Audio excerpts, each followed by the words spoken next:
자, 이번 시간은 유통물류 일반관리 제6회를 보도록 하겠습니다. 앞서서 얘기했지만 우리가 이제 6회는 난이도가 좀 낮습니다. 그래서 우리가 이제 앞쪽에 5강에 대한 걸 좀 난이도가 높은 걸 놓고 6회서부터 좀 난이도를 좀 우리가 좀 낮춰서 가는데, 물론 뭐 6회도 뭐 난이도가 이렇게 낮은 건 낮지만 또 우리가 이제 이 유통관리사가 오지선다로 바뀌면서 추가적으로 이제 그 내용 자체가 조금 어려운 부분이 있긴 해요. 근데 이제 5회까지 우리가 봤기 때문에 어떻습니까? 그 내용들을 좀 살펴보면서 이 6회는 이제 어떤 반복적으로 가는 거니까 그렇게 가도록 할게요. 자, 1번 가볼게요. 리더십에 대해서 이제 특성 이론의 한계로 보기 어려운 이렇게 됐죠. 리더십에서 우리가 또 하나 물어볼 수가 있어요. 정답은 2번이 정답입니다. 그래서 이 연구가 진행될수록 특성 요인의 수가 적어진다? 아니죠. 연구가 축적될수록 특성 요인의 수가 또 많아지겠죠. 그죠? 이렇게 해서 우리가 그 정답은 2번이 정답입니다. 이렇게 보시면 되고요. 연구가 진행되면 우리가 특성 간에 이제 관련성이 없고 리더의 특성만으로 리더십 과정을 이해하는 데 있어 한계가 있고요. 계층 및 지위에 따라서 경영에 상이한 또 자질과 특성을 또 필요로 또 합니다. 그다음 여러 특성들이 이제 실제 리더십을 발휘하는데 밀접한 관계가 없다는 실질적 연구들이 또 제시되기도 하고요. 그다음 이제 2번은 자, 그 다음 관료제의 역기능에 대한 설명으로 가장 거리가 먼 것은, 자, 어떻습니까? 계층 구조의 하향식, 그 계층 구조의 하향식이므로 이는 개인의 창의성 및 참여가 봉쇄되는 거죠. 상향식이 아니죠. 상향식을 하향식으로 고쳐주기 바랍니다. 이번엔 상향식을 하향식으로 이렇게 고쳐주시기 바라고요.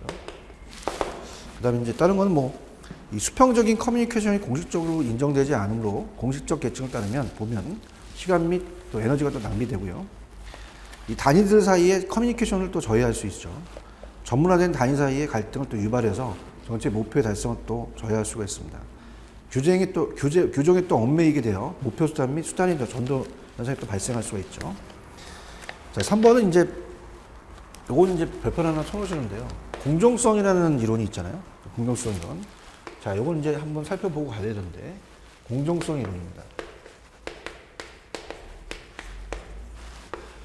자, 요거는 이제 답을 일단 한번 보겠습니다. 답은 정답이 5번이 정답이에요.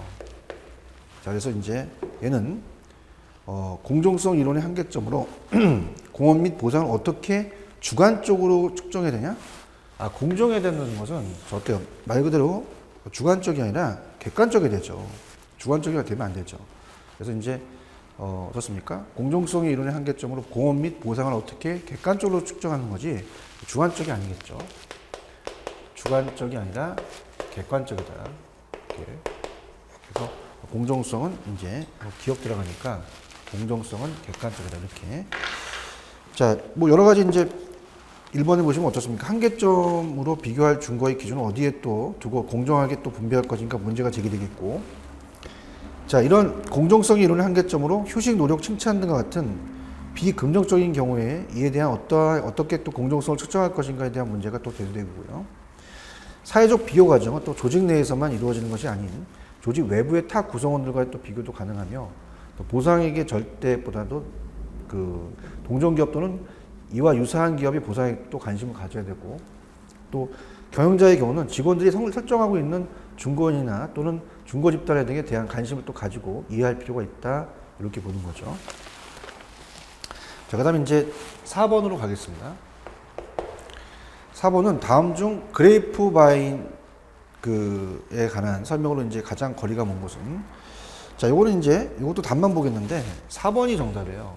그래서 이제 그 그레이프바인에 대한 거는, 자, 우리 책에도 있지만 비공식적인 경로보다 신속하게 능동적으로 정보가 전달되는 게 아니라 공식적인 경로보다 신속하면서 능동적으로 정보가 전달된다.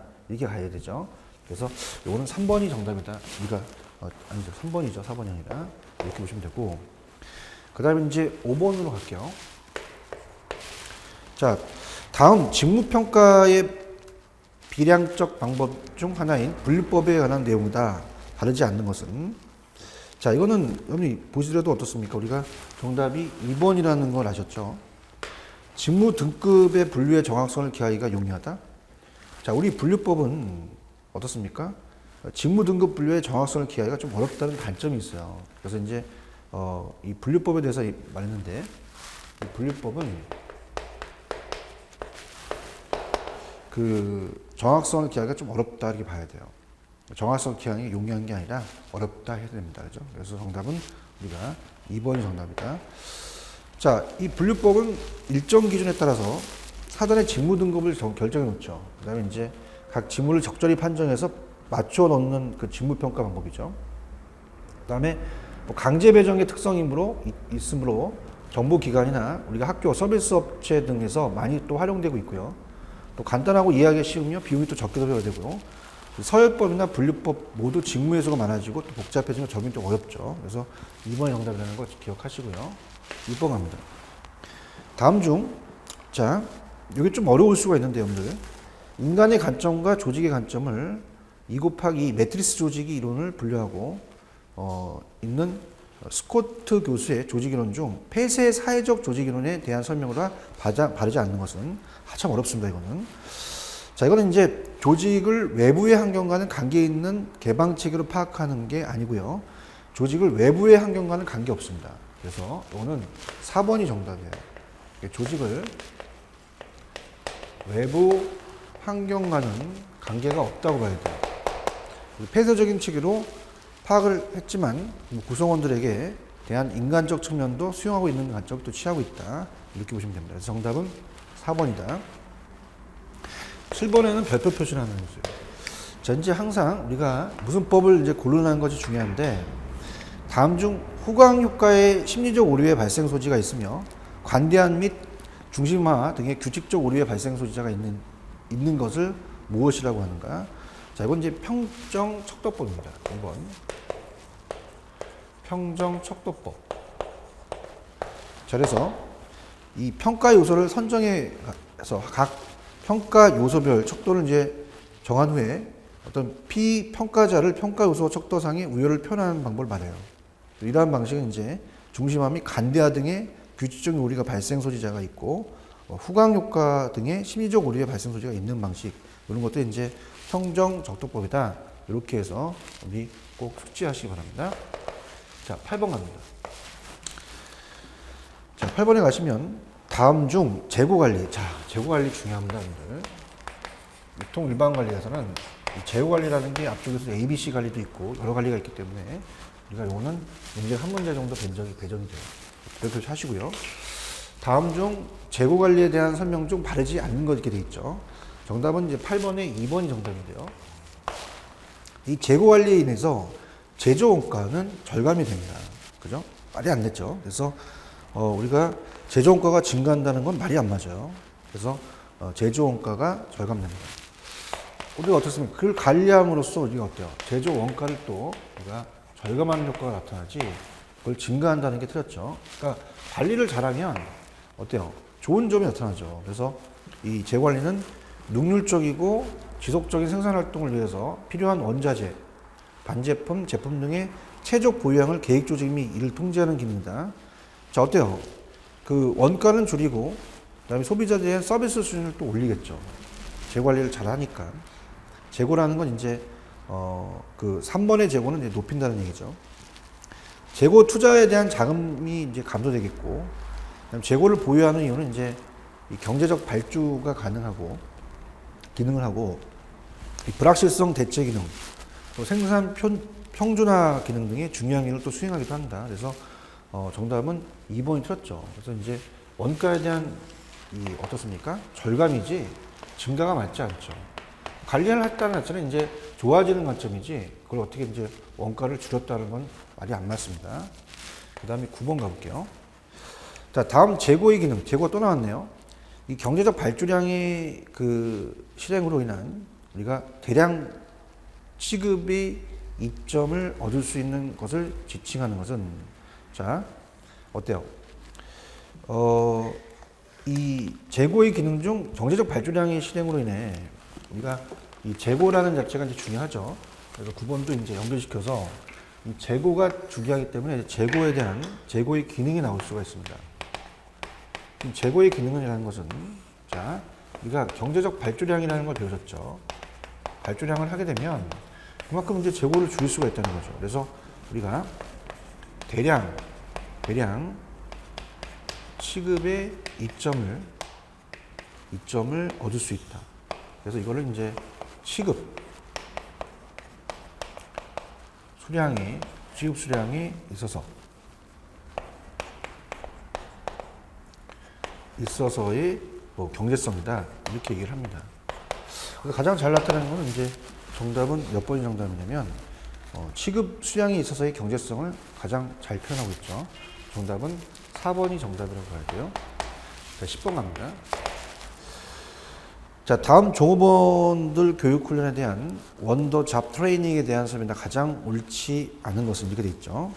자, 이건 이제 10번이 정답인데, 10번의 정답은 2번이 정답인데, 자, 얘는 구성원들의 교육 훈련의 내용 및 수준에 있어서 하나로 통일시키기가 용이하다. 자, 우리가 어떻습니까? 자, 이 원더 잡 트레이닝이라는 자체는 인류적인 교육 방식이 아닌 이 부서의 장이 주관해서 상사 등이 실제 업무를 보면서 습득하게 하는 거예요. 그래서 구성원의 개인차로 인해 인류적으로 이제 교육 훈련 방식을 적용하기 쉽지가 않다는 문제점이 있습니다. 그래서 우리가 이번에 그 하나로 통일시키기가 용이하다가 틀립니다. 정답은 2번이죠. 1번. 얘는 좀 전에 말씀드렸지만 각 부서의 장이 주관해서 업무에 관련된 계획 및 집행에 책임을 지는 부서 내 교육 훈련이고요. 3번에 보시면 많은 수의 구성원들이 훈련에 있어서는 부적절한 방식이고 적은 비용으로 또 구성원들이 훈련이 가능하고 자, 이 교육 훈련 방식은 수상성이 아닌 실제적이다. 그래서 정답은 10번의 정답은 2번이 정답입니다. 자, 11번 갑니다. 자, 11번을 가시면 자, 그 다음 중 복지 후생에 대한 설명 중 사용자한테 이걸 줘요. 사용자. 자, 이 사용자가 아닌 것은 이제 몇 번이냐면 1번이 정답이죠. 1번은 그 사용자가 아니라 그 구성원, 그죠? 구성원은 이제 종업원을 지칭하죠. 종업원에 대한 이익이에요. 그래서 1번이 정답이죠. 그래서 그 고용이 안정되고 생활 수준이 나아지는 효과를 가져온다. 자, 이건 사용자가 아니죠. 당연한 거죠. 자, 이건 뭐 여러분 어떻습니까? 굉장히 좀 제가 아까 이 6회 정도는 이제 난이도가 낮은 거는 굉장히 낮습니다.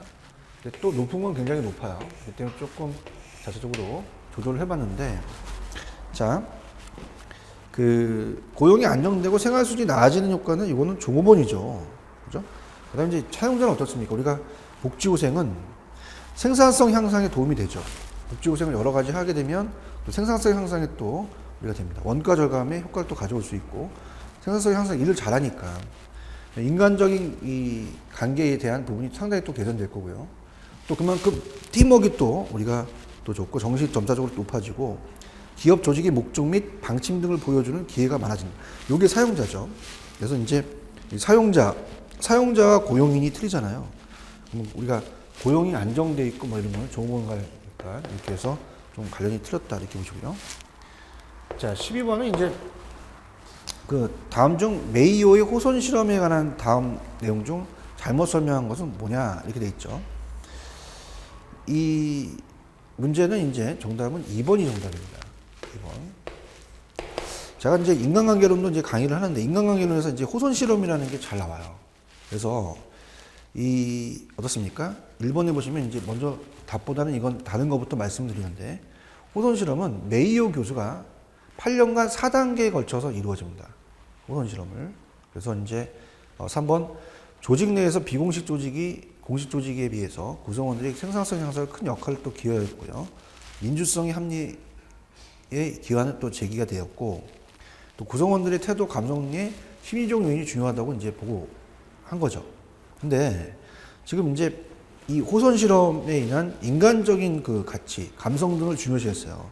나가 사회적 인간 간의 가설과 형성에 있어서 많은 영향을 끼치게 되는데, 자, 어떻습니까? 우리가 경제적 인간, 호손 시험하고 좀 대비되는 게 자, 이 경제적 인간관은, 자, 이거는 인간을 기계처럼 취급하는 과학적 관리입니다. 테일러의 과학적 관리라는 게 있죠. 그래서 테일러의 과학적 관리를 반대하는 게 메이의 호선 실험이에요. 여러 가지 이제 조명 실험이라든지 이런 것들을 이제 우리가 추가적으로 합니다. 그래서 인간적인 면에서 이제 어떤 그런 거를 이제 발견하는 거지, 이 경제적 인간 이 관과 상관이 없죠. 그래서 메이어의 호선 실험은 이제 뭐 어떻습니까? 어떤 단어가 튀어나와야 돼요. 메이어의 호선 실험은 그건 기계처럼 취급하는 게 아니라, 과학적 관리가 아니라, 그 경제적 인간관이 아니라 인간의 가치, 감성 이런 거, 그래서 사회적 인간과의 가설 이런 것들이 이제 메이어다. 그래서 이렇게 해서 시험 문제가 반대로 나올 수 있어요. 그렇죠. 정답은 2번으로 찍으셔야 되고요. 그 다음에 이제 그 12번 정도의 배편을 쳐놓으세요. 이런 것도 이제 일반 물류관리로에 좀 나올 수 있는 또 하나의 또 내용이 또 될 수가 있습니다. 그 다음, 그래서 이제 유통 물류 일반 관리가 조금 이제 좀 양이 좀 강범해졌죠. 그래서 이제 일반 관리 자체가 이제 앞서도 얘기했지만은 좀 전반적인 것들 좀 다 물어봐요. 그래서 그렇게 보시면 되고요. 그다음에 13번은 다음 중 분류법에 대한 설명으로 바르지 않는 거 이렇게 돼 있어요. 분류법은 어떻게 분류를 하는 거기 때문에 5번을 보시면 분류 자체에 대한 정확성을 확실하게 보장할 수 있다. 자, 분류법은 분류 자체에 대한 정확성을 확실하게 보장할 수가 없습니다. 그래서 5번이 정답이죠. 그래서 이제 1번 사전에 규정된, 그죠? 미리 등급 또는 어떠한 부류에 대한 평가하는 직무를 배정함으로써 직무를 평가하는 게 분류법이에요. 그럼 이러한 방식은 직무 평가를 하려면 직무의 등급의 수, 각각의 등급에 해당하는 직무의 특성을 명확하게 해놓은 직무 등급 기술서가 존재하겠죠. 이 방식은 서울법에 비해 직무를 훨씬 더 명확하게 분류가 가능합니다. 분류하니까. 그 다음에 고정화된 등급 설정으로 인해서 사회적 및 경제적 기술적 변화 등의 또 탄력성 등에 따른 탄력성이 또 부족하다고 할 수가 있겠죠. 그 다음에 이제 14번은 자, 우리가 민지보고에 분류된 조직 형상의 구성 요소에 속하지 않는 것이다. 자, 이것도 한번 별표 하나 쳐놓으세요. 우리가 시험 문제가 이제 오지선다기 때문에 아닌 걸 낼 수가 있죠. 그래서 이제 민치보고에 책에 나와 있는데, 자, 민치보고의 조직 형상 구성 요소입니다.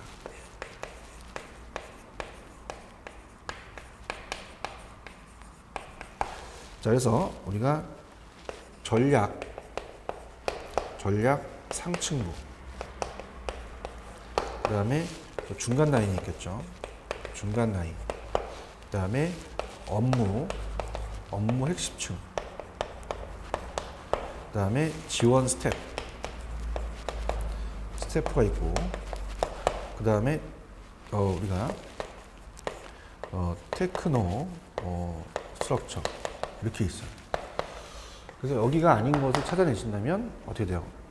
그 지금 여기 없는 게 하이라인이죠. 5번에 하이라인이라는 건 없죠. 우리가 중간 라인이 있지 하이라인은 아닙니다. 그래서 여기 중간 라인을 또 이렇게 노렸네요. 그래서 이런 식으로 여러분들이 칙질 꼭 하셔야 됩니다. 그 다음에 이제 15번도 좀 또 이론에 대해서 별표를 쳐놓으시는데요. 자, 15번에서 뭘 물어봤냐? 다음 중 알더퍼의 ERG 이론에 대한 설명을 바르지 않는 것 이렇게 돼 있어요. 우리가 이제 어떻습니까? 이 3번에 대한 지문, 3번은 이 지문과 관련이 없어요. 자, 이거는 이제 우리가 맥클리 랜드의 성취론이 되겠죠. 성취 동기 이론이 됩니다. 이건 관련이 되지 않습니다. 그래서 우리가 이제 알더퍼 ERG 이론이라는 것은 이 메슬로의 5단계가 있어요. 5단계를 3가지 욕구로 재형성해서 포괄적으로 설명했다고 말씀드렸죠. 그래서 이 모델은 존재, 관계, 성장을 의미하는 단어이며 이 첫머리를 따서 그 명칭이 만들어졌다. 좌절, 퇴행의 욕구 이론을 또 주장했고요. 시사점으로 이제 관리자는 부하 직원의 상위 욕구가 차단되면 하위 욕구를 제공해야 할 수 있다는 건데요. 자, 지금 3번의 정답은 맥클리 성취 동기 이론이에요. 그래서 이 모델에서는 욕구란 이제 문화 공동체에 의해 학습된다는 중요한 가정을 지니고 있다는 거죠. 정답은 3번이 정답이다. 이렇게 보시면 되고 16번 가볼게요. 다음 중 사이먼의 이제 조직적 의사결정론에 대한 설명입니다. 가장 거리가 먼 것은 이렇게 돼 있죠. 정답은 2번이 정답인데요. 그러니까 이제 사이먼은 조직을 제한된 합리성을 지니는 작업자 및 경영자의 의사결정 시스템이라고 말했죠. 그래서 이 조직 목표만을 강조하는 게 아니라 어때요? 우리가 이 사이먼 조직에 대한 제한된 합리성을 지닌 작업자, 경영자의 의사결정 시스템은 개인의 목표 및 조직 목표의 조화가 중요하죠. 항상. 그래서 어떻습니까? 얘는 어떻게 고치시냐면 개인의 목표 및 그 다음에 조직 목표의 조화. 조직 목표의 항상 조화를 강조해야 되지. 조화가 강조해야 됩니다. 여기서 이제 어떻습니까? 조직 목표만을 강조한다는 것은 말이 안 맞죠. 그래서 이렇게 해서 답을 하시고요. 넘어가겠습니다. 그래서 이제 지금 문제를 풀었더니 어떻습니까? 좀 아까도 말씀드렸지만은 16, 6, 7, 8이라는 자체는 난이도가 어떻게 보면은 쉬울 수도 있고 어떻게 보면 어려울 수도 있어요. 그래서 우리가 이제 앞서서 말씀드렸지만 제1에서부터 항상 제5회까지가 가장 이제 조금 어떤 적중이 될 수 있는 그런 것들이고 6, 7, 8은 어떻게 보면 이제 조금 쉽다 그러면 쉬운데 좀 난이도가 또 있다 보면 있는 어떤 애매한 거예요. 그래서 6, 7, 8은 조금 이렇게 최근 경향이죠. 그러니까 어떻습니까? 항상 이 사지선다에서 오지선다로 이제 바뀌다 보니까 난해합니다. 그래서 이제 우리가 이제 특히 저 같은 경우는 이제 SSM에 대해서 기업 슈퍼마켓에 대해서 이제 박사학위를 받았지만 유통 쪽 관련되는 교수들과 얘기한다면 우리가 이 자격증의 지금 자체가 조금 난이도가 조금 어려워지고 있죠. 그래서 어디서 이렇게 튀어나올지는 모르는 그런 것들을 다 얘기를 해요. 그래서 이제 범위가 약간 좀 강범해졌다라고 합니다. 그죠? 근데 이제 우리가 항상 평균 60점 이상을 다 맞아야 된다는 생각하에서는 기본적인 게 있어요. 그래서 우리가 기본적인 5회까지의 모든 과목이 마찬가지입니다. 상권 분석이나 그래서 5회까지가 가장 좀 무난한 문제들이고요. 좀 약간 좀 틀을 벗어나서 좀 색깔이 좀 틀린 쪽이 이쪽이에요. 그래서 우리 이쪽은 조금 좀 접근하기가 좀 힘드시죠. 그래도 이렇게 좀 달아봐야 이 문제를 맞힐 수가 있습니다. 그래서 항상 문제는 모든 자격증이 기출 문제를 중점적으로 나오긴 해요. 근데 기출 문제로 다루지만 이 자체가 이제 난이도가 또 있고 또 이런 것들이 있기 때문에 우리가 또 다른 분야를 또 다뤄봐야 돼요. 그러니까 이제 계속적으로 이제 5회까지는 다뤄봤는데 물론 뭐 6회에서 6, 7, 8도 나오는 부분이 있어요. 그죠? 우리가 어떻습니까? 계속 출제되는 부분이 있긴 한데 그래도 여기는 이제 조금 더 우리가 세부적으로 다룬다 이렇게 생각하십시오. 17번 갑니다. 자, 다음 중 기능별 조직에 대한 설명 중 보기 어려운 것은 자, 기능별 조직은 앞쪽에서 기능별 조직이라는 게 계속적으로 나올 수 있죠. 그래서 이거는 별표 표시를 하나 해놓으세요. 자, 이 조직 자체가 얘는 우리가 어떻습니까? 조직에 대한 비교를 물어보는 거는 출제 비중가 높습니다. 그래서 자, 17번의 정답은 일단은 5번인데요. 자, 갑니다. 다음 중 기능별 조직에 관한 설명이다. 내용이 보기 어려운 것은 자, 5번 기능별 조직은 부서별로 분업이 이루어짐에 따라서 전문화를 촉진시켜 능률을 향상시키고까지 맞아요.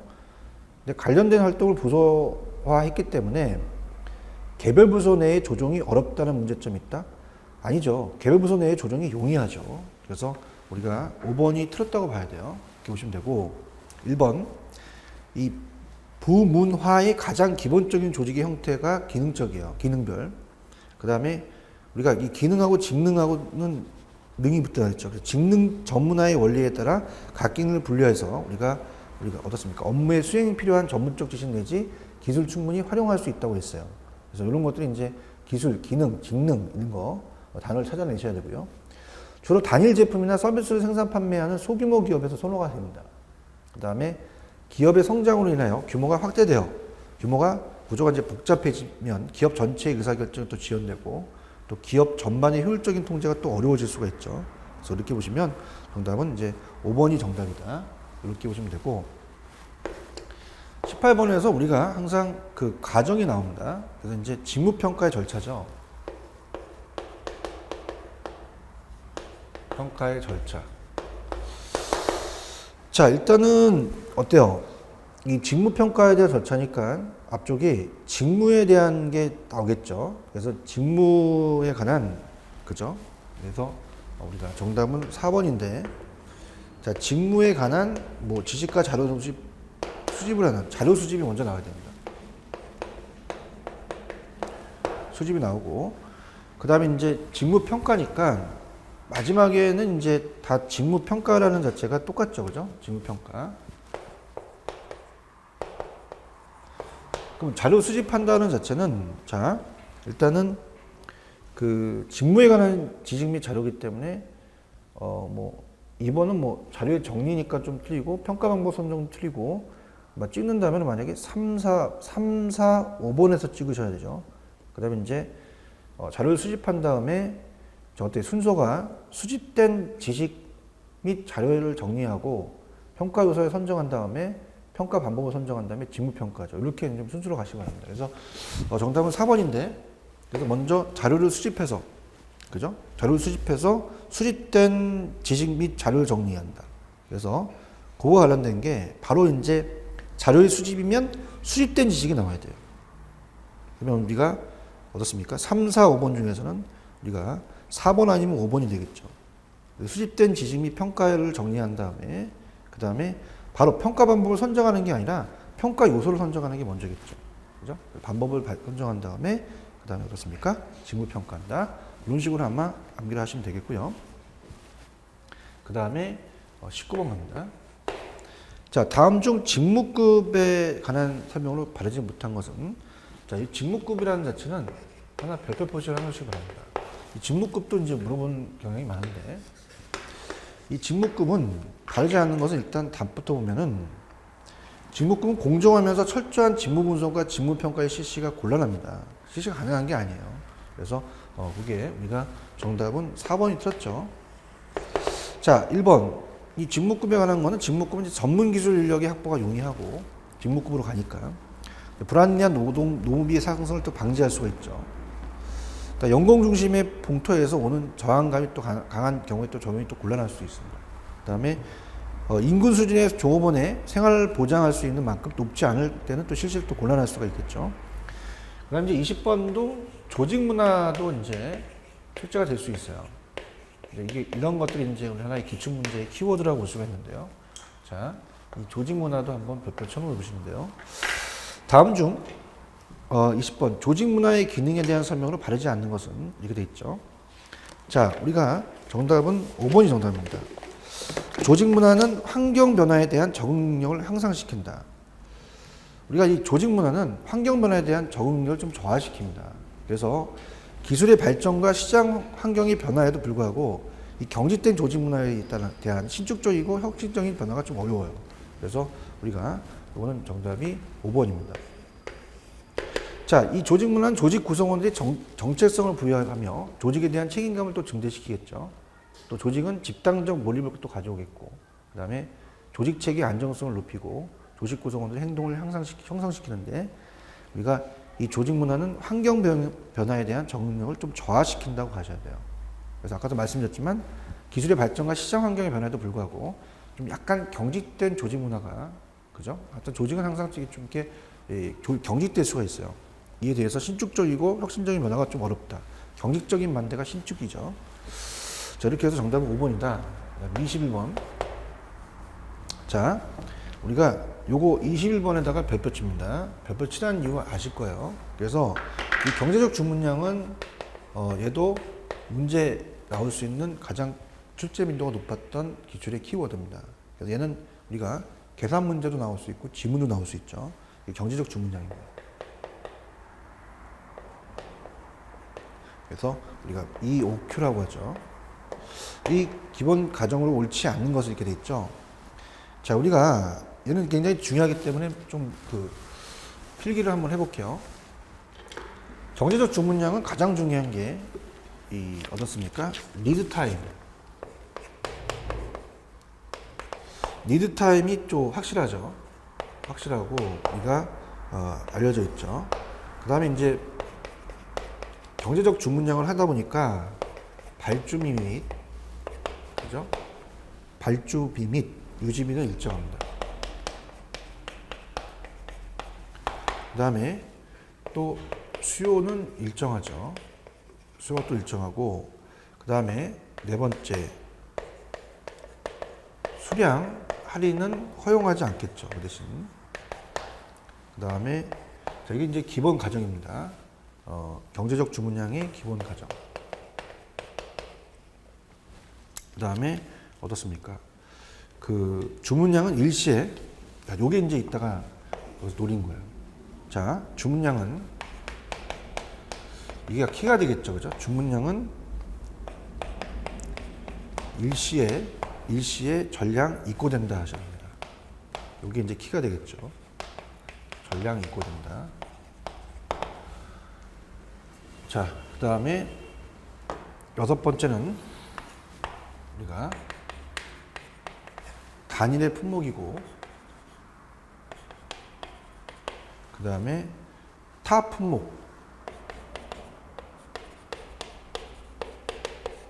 품목과는 의존 관계가 우리가 없다라고 하셔야 됩니다. 없다. 그 다음에 일곱 번째는 경제적 주문량을 하다 보니까 재고 부족 및 재고 부족 및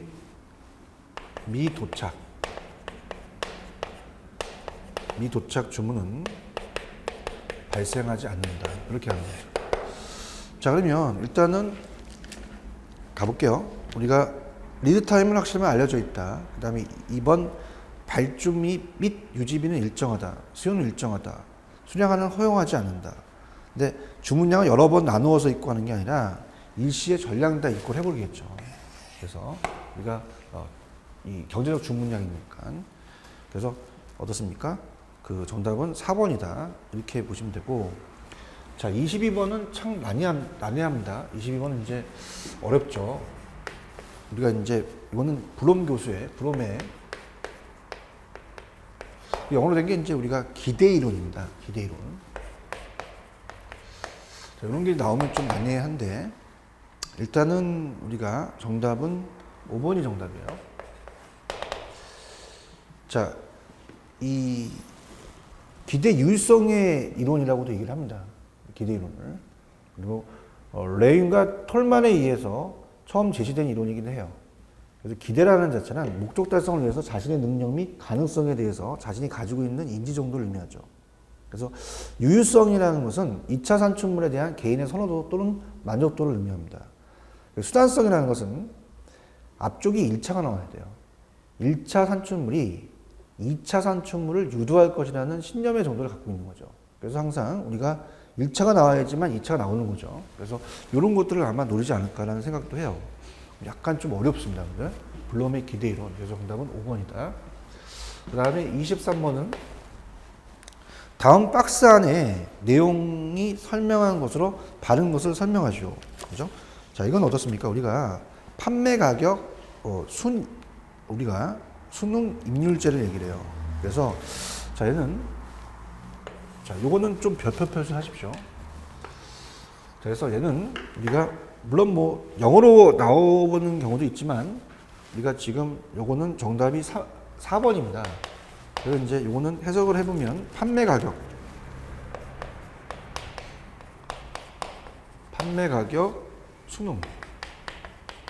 수능 입률제, 이렇게 가야 돼요. 그래서 selling price, 판매된 가격이죠. 그래서 sliding scaling plane, 그래서 이렇게 됩니다. 그래서 얘는 이 제도는 어떻게 돼요? 이 제품 가격과 종업원에 대한 임금률을 연관시켜서 제품에 대한 판매 가격이 변동하면 또 그에 따라서 임률도 변동하도록 이제 제도를 만들어요. 그래서 이 제도는 이제 기업 조직이 생산해내는 제품 판매가격이 일정액 이하로 해당하는 경우에는 그 기준율을 또는 최저율을 정해놓고, 반대로 제품 판매가격이 일정액 이상에 해당하는 경우에는 그것도 올라간 상승률만큼 임률을 높이는 것을 말합니다. 그래서 이런 것들은 이제 판매가격 순임률제다 이렇게 해서 나올 수가 있으니까 그렇게 보시고요.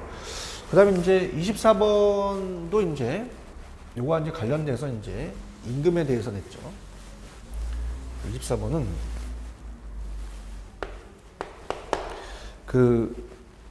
이는 기업 조직의 구성원이 어느 일정한 연령에 있어서 연령이 이르게 되면 당시의 연봉을 기준으로 해서 임금을 줄여나가는 대신에 반대급부로 지속적인 근무를 할 수 있도록 해주는 것을 우리가 임금 피크 제도라고 합니다.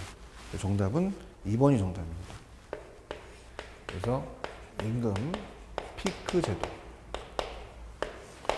자, 그래서 어떻습니까? 우리가 그 기업 조직의 구성원들이 일정 정도의 연령에 이르게 되면 해당 구성원들이 생산성에 의한 임금을 지급하는 제도입니다.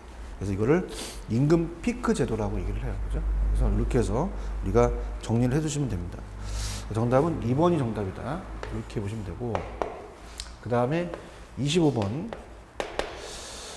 자, 다음 중 판단력 및 문제 해결에 있어서 개인보다 많은 정보와 경험, 아이디어 및 비판적인 능력을 갖고 있는 집단적 의사결정의 특성으로 보기가 어려운 것은, 자, 우리가 집단적 의사결정에선 우리가 어떻습니까? 우리가 집단적 의사결정. 자, 집단적이다 보니까 최적안보다는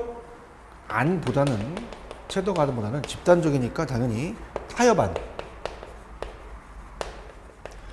타협안을 선택할 수 있는 문제점이 있죠. 그죠? 그래서 이제 어떻습니까?